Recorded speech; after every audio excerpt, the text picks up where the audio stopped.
Practitioners and yoga teachers, do you plan your lessons?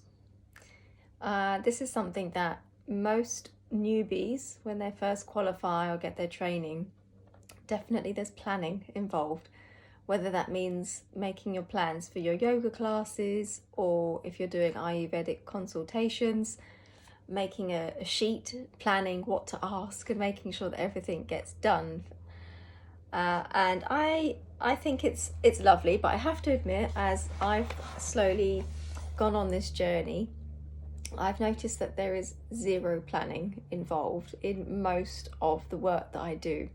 And even if I do try to plan, it never goes that way in the direction that I plan to do it. So interestingly, I was reading from this book from Osho, and he said something really interesting that kind of complements this and helps us to understand it a little bit better.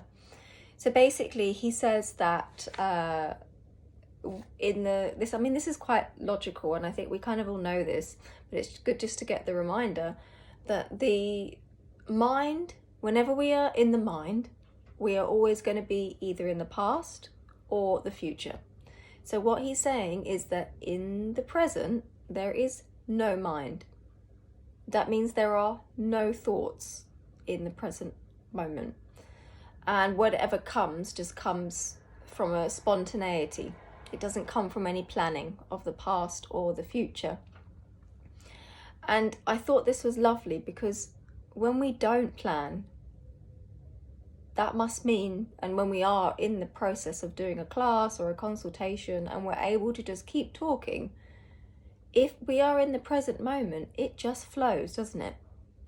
And there are definitely moments where I think to myself, oh God, I'm not doing what I said I was going to do. Even sometimes I've said to students and clients, we'll definitely go through this, and it doesn't turn out that way because the present moment just doesn't allow it.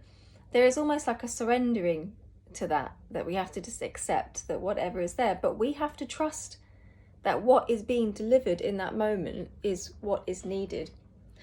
So for anybody that does take a long time or uses and invests a lot of time into planning some sessions with their students or their clients, might be more beneficial, okay, not always, but it might be more beneficial to focus on you being able to be more in the present moment than to deliver something to people that is just a repetition or a planned activity, which is still really nice. But nowadays, when people come to Ayurveda or they come to yoga classes or a meditation session, it's because they want to get out from their mind.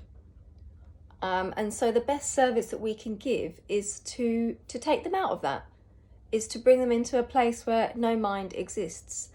And if we ourselves are not out of our own mind, how are we going to bring people into the present moment?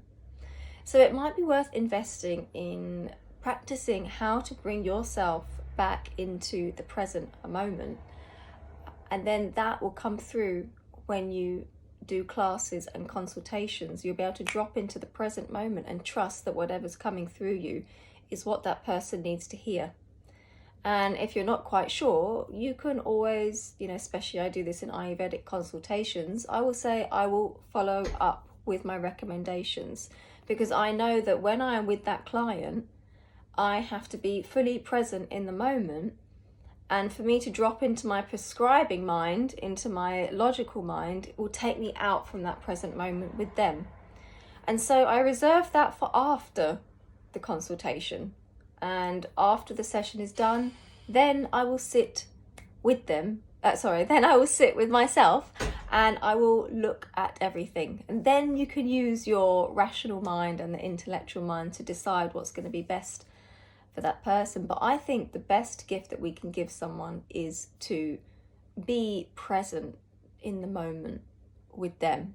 And that by you being present and you not being in your mind, that you bring them into a space of no mind, because no mind is a collective experience. It's not an individual experience. So by doing that, that could be the greatest healing for them. just bringing them into the present moment. So give it a try to do less planning and see what comes through.